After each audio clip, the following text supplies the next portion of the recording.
Supreme court of Pakistan ने आज एक ऐसा फैसला दिया जिससे बात यह तय हो गई कि पाकिस्तान में इस्टेब्लिशमेंट हार गई और पाकिस्तान की आवाम जीत गई है। पाकिस्तान के अंदर पिछले 1.5 बरस से जो फील्डिंग लगाई जा रही थी तहरीक इंसाफ को इलेक्शन से और पाकिस्तान की सियासत से माइनस करने की, ये फील्डिंग और इसकी प्लेसिंग बुरी तरह नाकाम हुई।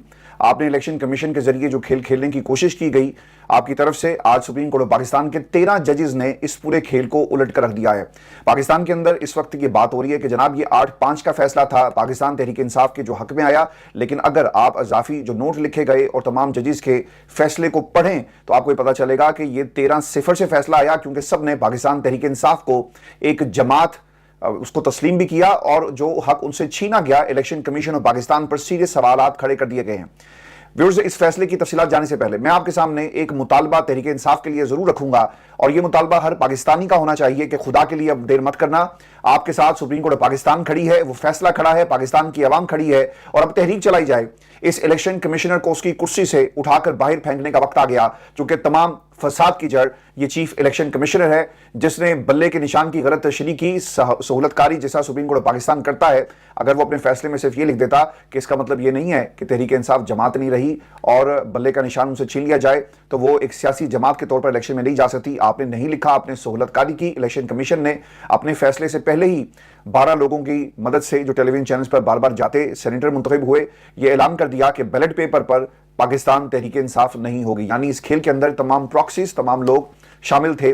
आज अब वक्त आ गया है कि तहरीक इंसाफ और पाकिस्तान की तमाम सियासी जमातें, जिनमें जमात इस्लामी है, जमीयत उलमा इस्लाम, फे है, दीगर जमातें जिनको इस इलेक्शन कमिश्नर पर तहफुजात हैं, पाकिस्तान की आवाम को तहफुजात है कि वो चीफ इलेक्शन कमिश्नर के इस्तीफे का मुतालबा करे, घेराव किया जाए और उसे घर भेजा जाए। मैं व्यूअर्स आपको ये बता दूं कि सुप्रीम कोर्ट ने खवातीन और अकलियतों की मखसूस नशिस्तें पाकिस्तान तहरीक इंसाफ को देने का हुक्म जारी कर दिया है। सुप्रीम कोर्ट ऑफ पाकिस्तान ने सुन्नी इत्तेहाद कौंसिल की मखसूस नशिस्तों से मुतल्लिक दरखास्त पर महफूज फैसला सुनाते हुए इलेक्शन कमीशन और पेशावर हाई कोर्ट के फैसले को कलअदम करार दे दिया है।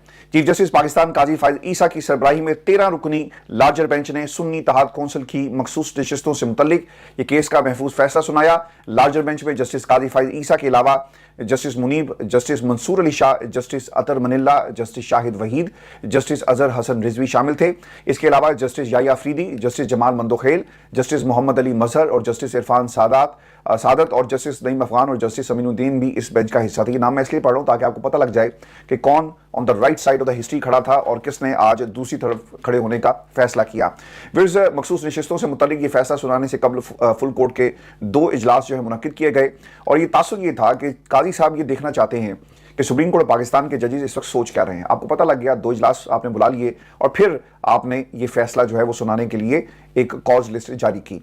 कॉज लिस्ट की भी मैं आपको एक बात ये बता देता हूं कि पहले ये फैसला रूटीन के बेंच में सुनाया जाना था, लेकिन बाद में चूंकि इनको पता लग गया था कि किसने क्या कहा, इसीलिए जस्टिस मंसूर अली शाह जो आने वाले चीफ जस्टिस ऑफ पाकिस्तान है, उन्होंने इस फैसले को ना सिर्फ तहरीर किया बल्कि उन्होंने ये फैसला पढ़कर भी सुनाया, क्योंकि वो अक्सरियती को लीड कर रहे थे और सीनियर मोस्ट वो जज थे। चीफ जस्टिस पाकिस्तान ने ये बताया कि सुन्नी इत्तेहाद कौंसिल की दरखास्त पर फैसला 8 की अक्सरियत का फैसला है जो जस्टिस मंसूर अली शाह ने तहरीर किया है और पाकिस्तान की सबसे बड़ी अदालत की तरफ से पीटीआई को एक जमात तस्लीम करना ये इस्टेब्लिशमेंट की एक बहुत बड़ी हार है, क्योंकि आप पिछले 1.5 बरस से तो यही कर रहे थे कि तहरीक इंसाफ को इस पूरे इलेक्शन से, इस सियासी मंजरनामे से आपने माइनस करना है।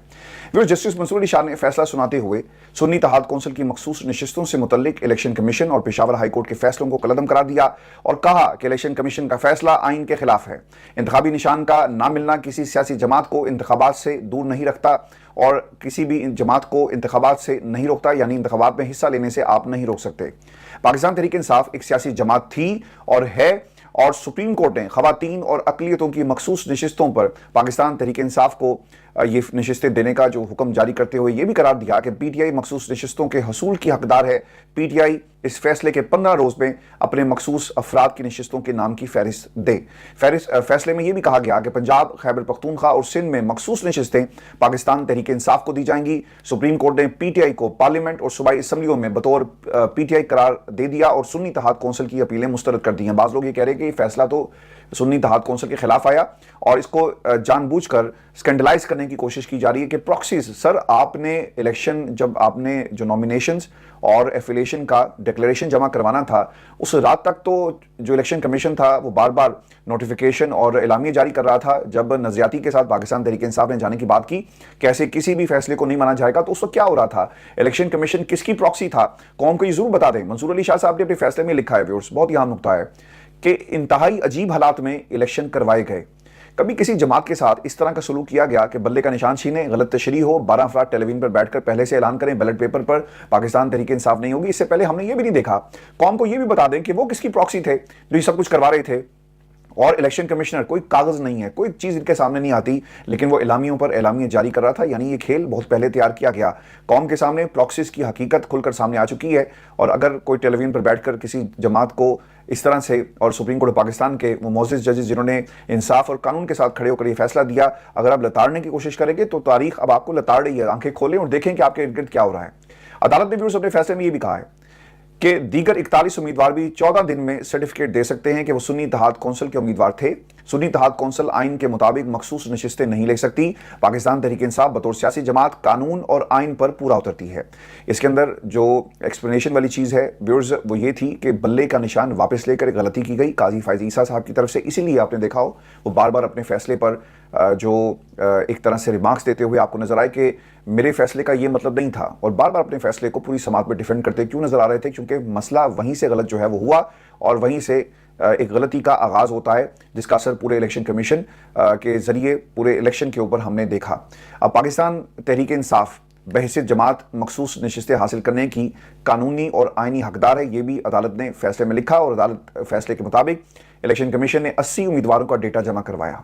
इंतखाबी निशान खत्म होने से किसी जमात का इलेक्शन में हिस्सा लेने का हक ख़त्म नहीं हो सकता, क्योंकि अभी भी इस वक्त टेलीविजन चैनल के ऊपर जो आज़म नज़ीर तारड़ हैं वो ये बैठकर इस नुक्ते पर बहस करते हुए आपको नजर आएंगे। बड़े अदब के साथ वो ये कहते हैं सुप्रीम कोर्ट ऑफ पाकिस्तान को कि आपने प्रोसीजरल गलतियां की हैं। यानी एक 14 दिन का जो वक्त गुजर चुका, आप किस तरह से आइन को रीराइट कर सकते हैं? आप प्रोसीजरल जो गलतियां जिसकी निशानदेही आपकी तरफ से की जा रही है, इसको अंडू नहीं किया जा सकता, क्योंकि वो लोग जो मखसूस नशिस्तों पर जिन्हें नॉमिनेट किया गया वो अदालत के सामने मौजूद ही नहीं थे। तो सर मसला यहाँ पर ये है कि पूरी तहरीक इंसाफ को आपने गायब करने की कोशिश की। अगर कोई कानून और आइन की बात करे और आप जिन लोगों को प्रॉक्सीज और जिनको आपने बेनिफिशरी बनाकर मखसूस नशिस्तें दे दी, उनके फैसले को साइड पर रखा जाए और ये कहा जाए कि जनाब वो मौजूद नहीं थे, लिहाजा इस फैसले को हम नहीं मानते, आपकी हकीकत और इस फैसले के बाद आपकी हुकूमत की हकीकत कौम के सामने खुलकर आ गई है। जस्टिस यहिया अफरीदी ने फैसला सुनाते हुए ये भी कहा कि पीटीआई बहैसियत जमात मखसूस नशिस्तें हासिल करने की कानूनी और आइनी हकदार है। कौमी और सूबाई असम्बलियों के मुंतखब अरकान पीटीआई का हल्फनामा दें, और जिन उम्मीदवारों ने सर्टिफिकेट दिया वो पीटीआई से हैं वो ऐसा ही रहेगा। पाकिस्तान तहरीक इंसाफ के मुंतखब उम्मीदवारों को किसी और जमात का या आज़ाद उम्मीदवार करार नहीं दिया जा सकता। किन जजेस ने फैसले की मुखालफत की है जी, मैं आपको बता देता हूँ। जस्टिस मंसूर हैं जी, जस्टिस अतर मिल्ला हैं, जस्टिस शाहिद वहीद हैं, जस्टिस मुनीब अख्तर हैं, जस्टिस मोहम्मद अली मजहर हैं, जस्टिस आयशा मलिक हैं, जस्टिस हसन अजहर रिजवी और जस्टिस इरफान सादत ने अक्सरी फैसला सुनाया।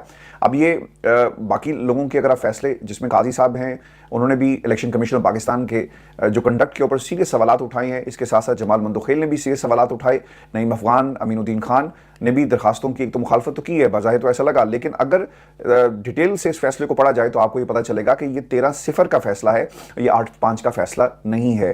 जस्टिस यहिया अफरीदी का जी इख्तिलाफी नोट उन्होंने भी अदालत में पढ़कर सुनाया। इलेक्शन कमीशन ने अपनी जिम्मेदारी पूरी नहीं की, चीफ जस्टिस पाकिस्तान ने ये कहा, और इलेक्शन कमीशन पीटीआई के अरकान को निकाल कर फैसला दिया। इस बुनियाद पर पेशावर हाई कोर्ट का फैसला कलअदम करार दिया जाता है। इलेक्शन कमीशन ने गलत तौर पर पीटीआई उम्मीदवारों को आज़ाद डिक्लेयर किया। पीटीआई ने आज़ाद करार दिए जाने की इलेक्शन कमीशन के फैसले को चैलेंज ही नहीं किया। जस्टिस काजी फैज़ ईसा ने यह भी कहा कि इलेक्शन कमीशन ने अपनी जिम्मेदारी पूरी नहीं की। इलेक्शन कमीशन दोबारा मखसूस नशिस्तों की तकसीम करे। अब पीटीआई के मुंतखब अरकान या खुद को आज़ाद या पीटीआई डिक्लेयर करें, पीटीआई अरकान पर किसी किस्म का दबाव नहीं होना चाहिए। सर आप तो पूरी जमात को खत्म करने निकले थे, आप पाकिस्तान तहरीक इंसाफ और इमरान खान को माइनस करने निकले थे, लेकिन यहां पर आपकी स्ट्रेटेजी आपके ताकतवर हलकों समेत माइनस हो गई है। अब ये मखसूस नशिस्तों से मुतल्लिक केस में व्यूअर्स कब क्या हुआ,